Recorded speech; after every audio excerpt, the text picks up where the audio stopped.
Итак, друзья, сегодня мы с вами поговорим про такую очень интересную, секретную, непонятную тему, как тантрический секс. Что это такое? Извращение существует? Шиза или что это? Начиная от того, что вообще, что такое секс обычный, чем отличается от тантрического, какой круче, как правильно, мастурбация, не мастурбация, как секс работает для мужчины, для женщины, психологически, энергетически. То есть это ликбез вообще для любого человека, это нужно посмотреть любому человеку в любом возрасте, потому что это очень положительно и хорошо скажется на его уверенности, миропонимании, понимании партнера и так далее, и так далее. Вы на канале Другой взгляд на человека, меня зовут Александр Российский, погнали!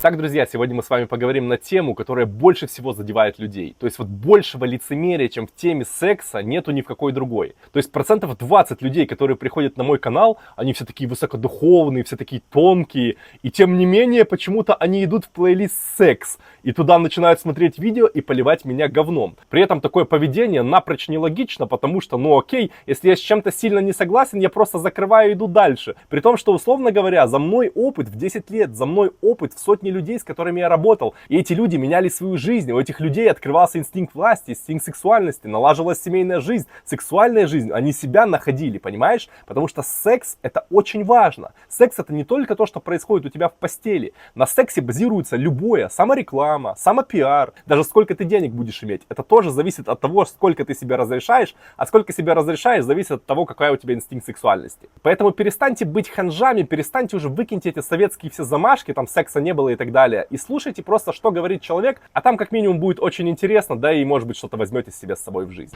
Итак, давайте с базы начнем. Секс вообще, что такое секс? То есть начинается постоянно вот эта вот дележка. Кто-то говорит, что секс это такое явление, которое только нам дано для того, чтобы мы рожали детей. Но это полная чушь и антилогичная вещь, потому что если бы это было так, то ты бы хотел секса только тогда, когда непосредственно ребенка там и можешь делать. То есть как какие-то киты или тому подобные существа, раз в год они могут, они там спарились, сделали и все. У них даже мысли о сексе нет. У человека это работает совсем по-другому, потому что для человека секс выполняет две важнейших, главнейших функции. Энергетическая и психологическая. Начнем с психологической, потому что она попроще для понимания. Она выполняет функцию стабилизации твоего социального положения. Условно говоря, жизнь тебя наказывает, то ты в сексе хочешь наказывать, для того, чтобы у тебя восстановился вот этот порядок в голове, и ты вошел в норму. То есть секс выполняет роль такой своеобразной психотерапии. Такая схема работает для мужчины, позволяет ему занимать высокие позиции, позволяет ему добывать ресурсы, деньги, быть, короче, на видном положении. Если же жизнь его наказывает, и в сексе и у него тоже ничего не получается, получается фрустрированный мужчина, который уходит в алкоголь. Эта база, это даже сомнению не подвергается. Женская ситуация происходит следующим образом. То есть, если женщина в семье, идеальная мать, такая классная женщина, все убрано, все сделано классно, за детьми присмотрено, мужа любит, ню-ню-ню-ню-ню, то обязательно нужно жестко наказывать. То есть жестко это не имеется в виду с неуважением и с агрессией, а вот так вот, чтобы как бы дурь вылетала. Потому что если не будет компенсации в виде такого же звериного, жесткого, страстного секса, то женщина, получается, вот эту вот скумулированную энергию, она начнет выносить мозг мужчине. То есть если не вынести ей мозг во время секса, она начнет выносить тебе мозг во время жизни. То есть работает тоже примерно так. Мы делаем вывод, что секс с психологической точки зрения это такая наоборотка, которая нас приводит в гармонию и в баланс. Дальше идем, с энергетической точки зрения. Ну, то есть, надо понять сначала базу, что человек работает на биоэнергии, на биоимпульсах, биотоке. То есть, наши вот мышцы, руки, они дергаются не потому, что ты там просто мышцами мясо поднимаешь, а потому что от нервной системы идет импульс. Импульс по нашим проводкам, и, соответственно, даже датчиками там по-научному можно все выяснить, наше там сопротивление, наше магнитное поле. То есть, это все наука, а не какие-то там предрассудки или эзотерика. И в норме у человека вот этот биоток, он должен гулять по всему телу равномерно одинаково.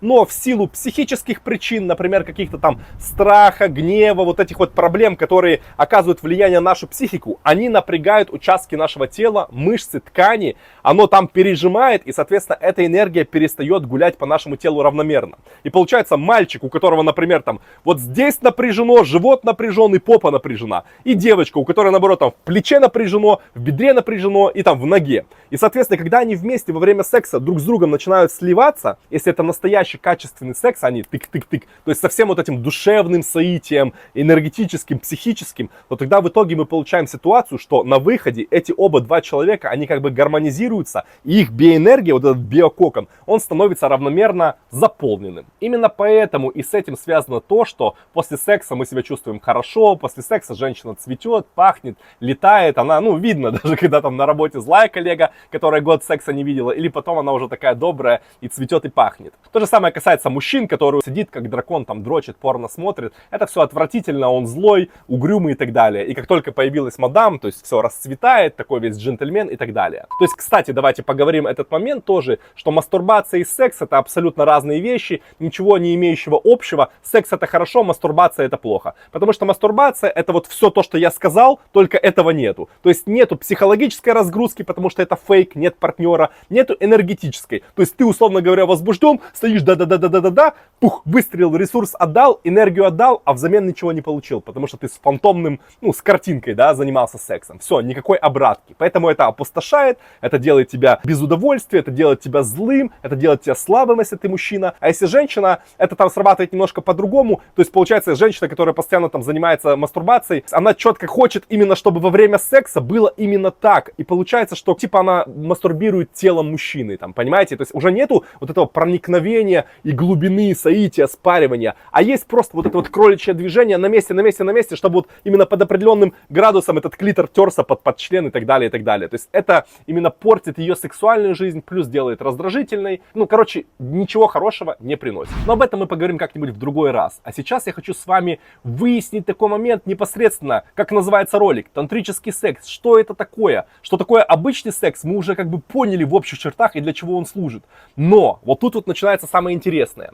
Смотрите, по моей концепции другого взгляда на человека, по моему пониманию, жизненному опыту и методу вообще, обычный секс, то, что мы называем сексом в социуме, является то, что я называю ебля. То есть, почему я так говорю? Потому что обычный секс, так как в нашем мире практически об этом не говорят, например, я со своими родителями вообще не говорил о сексе ни одного слова никогда. Я ни с кем в этой жизни не говорил о сексе, то есть даже с друзьями, то есть это у меня само как пошло, но так и пошло. И, соответственно, примерно так же делает каждый другой человек. И кто тогда является твоим репетитором по сексу? Конечно же, просмотр порно. И хочешь ты того или нет, а вот твое мировосприятие и твое вот поведение в постели является вот калькой, скопированной с порно. Соответственно, это полная шиза, потому что то, что происходит в реальной жизни во время секса, и то, что происходит в порно, не имеет вообще ничего общего. Это абсолютно другой процесс. И когда люди пытаются перенести то, что они видели там, в реальную жизнь, это получается крайне нелепо. Но именно этим и занимаются 70% человек на нашей земле. То есть, по сути, они занимаются чисто физическим процессом трения. То есть, другими словами, я называю, что это мастурбация при помощи партнера, мастурбация при помощи другого живого человека.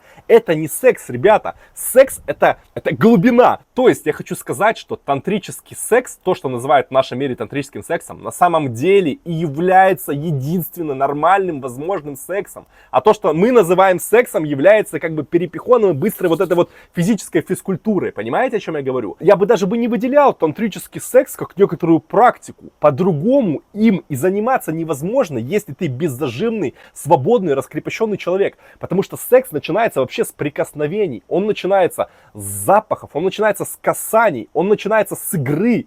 Это вообще ничего общего не имеет. То есть процесс проникновения, он приходит через минут 40, наверное. То есть сам тот процесс, когда ты уже не можешь, вот просто уже дымит, и вот в этот момент ты уже начинаешь как бы проникновение, это уже значит намек на то, что там через минуту, другую, третью это все закончится. То есть это вишенка на торте, разрядка, салют. А сам процесс секса, он вообще происходит в игре. То есть там даже не всегда это проникновение и нужно. А если и нужно, то оно не является засунул и пошла долбежка. Пальчики существуют, еще всякие вещи существуют. Даже я скажу так, даже не нужно вот это вот всякие такие глубокие порно вещи. Даже эротических прикосновений в правильном месте, по-правильному, с правильной энергетикой, с правильной такой физической страстью. Если я тебе эту страсть раздам, то ты от этого возбудишься даже больше, чем от непосредственного прикосновения половых органов, понимаешь? То есть дело лишь в том, что люди затуманены в голове, и они как бы не понимают, что секс и удовольствие от секса происходит тогда, когда человек открыт, горит, пропускает эту энергию аккумулирует и раздает партнеру. То есть не от того, что он пытается напрямую этому партнеру доставить какое-то там техника вылизывания под определенным углом или там какие-то вот эти вот штучки-дрючки, которые пытаются вам рассказать, что существуют какие-то волшебные кнопки. Это удовольствие, оно происходит от хотения партнера, от страсти, от горения и от того, что вот эта вот биоэнергетика переполняет обоих и получается взрыв. То есть оргазм это и есть взрыв этой биоэнергетики. Но если она не аккумулируется, то не будет вообще ничего, будет тухлый, слабый секс. А аккумулируется она тогда, когда гуляет по телу прекрасная эта энергия, понимаешь? То есть ты должен быть прежде всего беззажимный, потому что она, когда гуляет открыто, тебе не стыдно ни психологически, ни в теле не застревает, вот тогда получается вообще другой уровень секса. А если ты такое, типа полубуратино, полунапряженный, боишься, тебе это все стыдно, от слова секса тебя аж коребит, ты не можешь о сексе говорить как о погоде, ты себе выдумываешь какие-то вот эти вот вещи, что это плохое, а это хорошее. То есть, получается, ладонь это хорошо, щека это хорошо, а половые зоны это плохо. То есть, вот это вот непринимание, принижение, унижение себя, как какое-то грязное существо, у которого есть грязная дырка, одна, другая отверстие, туда никогда, это никак, это срам, это не показывай. Да это шиза, ребята, невероятные, вас развели просто жестко для того, чтобы у вас был невроз, потом на этом неврозе будет закрепощение этих зон, в этих зонах будет заболевание, все эти простатиты и все эти проблемы. Они приходят тогда, где есть напряжение. Напряжение есть там, где есть невроз, где есть стеснение, где есть стыд, где есть страх. Когда вот этих зон нету и проблем, вы понимаете, ребят? То есть, условно говоря, для того, чтобы заниматься качественным, настоящим сексом, ты должен быть полностью раскрепощенный, ты должен к этому относиться как к процессу, как к некому массажу, очень легко, беззастенчиво и так далее. У тебя не должно быть такое, вот сколько я занимался с партнерами по жизни различными, то есть бывают девушки просто, они стесняются, они прям ноги закрывают. Ой, или не смотри, или ой, здесь не трогай. Это о каком мы тогда вообще говорим удовольствии, если внутри постоянно идет самоконтроль, постоянно идет включение. Ой, а как я выгляжу, а как у меня тут, а как у меня здесь. Да нет, секс это процесс в моменте, который похож на некий транс. То есть во время секса, если он настоящий, ты находишься не здесь, ты находишься в какой-то параллельной вселенной, ты улетаешь, ты не знаешь, как тебя зовут, ты даже тут не находишься. Ты где-то вот там, вот в этом вожделении летаешь, понимаешь? Конечно, вот только такое и называется сексом. А вот это вот физкультура, подражание порно, типа, знаете, вот этот социальный секс, это ужасно, это скучно. На такое может не встать даже банально. У нормального раскрепощенного человека, но такое это вообще не интересно. Как можно, вот, допустим, в рамках, если это твой муж или твоя жена, вот вы в рамках одной семьи, близкие самые друг друга люди, как можно вообще что-то запрещать, репрессировать или там что-то ограничивать? Это же ваша игра, ваш мир, никто не вправе туда входить или осуждать или что-то такое. Вы должны пробовать и играться во всем этом диапазоне. То есть, нельзя обмануть, потому что, условно говоря, чаще всего я встречаю там таких клиентов, что женщина там что-то не приемлет, какой-нибудь, допустим, анальный секс. Ну, ты-то можешь не приемлить, но этот мужчина,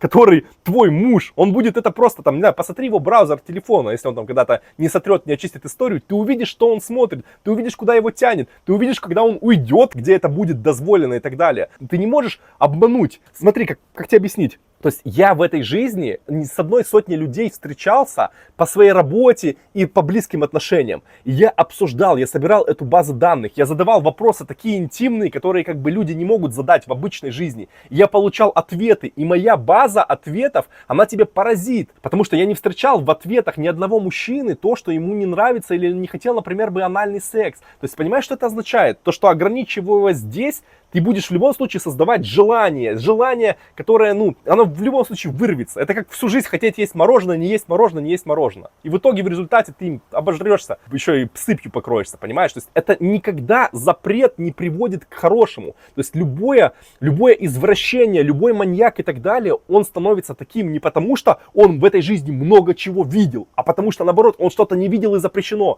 И это поражает у него как бы нездоровую реакцию, невроз, нездоровое желание, которое как пружина, бам, под давлением и вылетает. И то есть вот только к этому это все и приводит. Любые запреты, ограничения вызывают нездоровое желание, вызывают напряжение психики. И ты вынужден либо подавлять это желание в голове, тратя энергию, вместо того, чтобы зарабатывать, идти в социуме вверх, ты сидишь себе, запрещаешь что-то, тратишь кучу энергии. Либо ты идешь во все тяжкие в эту всю херню. То есть нельзя, ребята, поймите, только через баланс, через гармонию, через раскрепощение, через осознавание, что мы в 21 веке, и это уже давно нормально, ребята. На вас просто повлияли там ваши родители, ваши бабушки, которые жили в совке, в котором там была вообще другая идеология, другое разрешено, не разрешено. То есть это ненормально. Все девушки, с которыми вот у меня был секс, то есть мне запоминались, и самые хорошие отношения, и самое все было лучше, самые интересные люди, это были те, у которых были самые охеренные в постели. То есть не бывает такое, что раскрепощенный и классный секс, это является минусом, распущенностью и так далее. Вы путаете понятия. Распущенность это когда ты даешь всем подряд, а когда ты даешь одному человеку, но супер качественно, это называется высший класс, это и есть то, к чему стоит стремиться. Это и то, что тебя наполняет, это ты же от этого будешь кайфовать. Но в любом случае я знаю, что вся аудитория сейчас разделится как бы на два лагеря. Один скажет: Александр, браво, ты молодец, я с тобой. А другие скажут, что я полное говно, извращенец, черт, и я от тебя отписываюсь. Я и не претендую, чтобы вы меня все любили. Я вам пытаюсь донести информацию, истину со своей экспертности. У меня ее, поверьте, больше, чем у вас, потому что я этому как бы жизнь отдал. И также я утверждаю, что невозможен секс в зажимной психике, в зажимном теле. Но с этим я тебе тоже могу помочь. У меня в телеграм-группе есть проект, мини-проект, бесплатный, даже платить ничего не надо, где ты можешь просто посмотреть и охренеть. Ты можешь посмотреть вообще, что с тобой происходило, начиная с детства, с твоими психотравмами, как это сказывается на тебе сейчас, как это раскрепощается. И непосредственно даже одну практику даю, когда ты делаешь и здесь и сейчас получаешь результат. То есть у тебя здесь и сейчас меняется в голове мысли, ощущения внутренние, раскрепощенность, инстинкт сексуальности открывается. То есть потому что наша вся вот эта психика, она завязана не на голове, не на мыслях, она завязана целиком на нашем теле, на рефлексах, на инстинктах. И если снять в теле, так как я говорю, зажимы, то это автоматически даст влияние на твои мысли, на то, сколько тебе можно, что тебе можно и так далее. И это касается даже не только секса, хотя секса это очень сильно касается. Это касается всего. Какая у тебя будет зарплата, должность, что ты себе будешь позволять, будешь ли ты себе разрешать, будешь ли ты обаятельный и так далее. Это одна и та же энергия, которая работает одинаково на всех людях. Потому что все люди характерами, может быть, и разные, а устройством мы все одинаковые, ребят. Поэтому я тебе рекомендую, иди попробуй, нажми вон там «Изменить жизнь». Это тебе вообще ничего не стоит, ты ничем не рискуешь. Но это тебе может дать ключи от изменения, от новой жизни, от новой личности. И это будет вообще самый верный шаг. И ты потом еще будешь говорить: Александр, спасибо, ты мой герой, ты меня спас, я тебя люблю. И ты будешь далеко не первый, таких уже тысячи человек. Отблагодарить меня ты можешь следующим образом, если напишешь комментарий классный, четкий, интересный комментарий здесь, поделишься этим видео с друзьями, потому что я считаю, что такая информация как минимум имеет право быть в этом мире проявлена. И если тебе понравилось, почему это не понравится там твоему кому-то знакомому? Поддержи, напиши комментарий, мне будет очень приятно. Будьте здоровы, друзья, берегите себя, пока.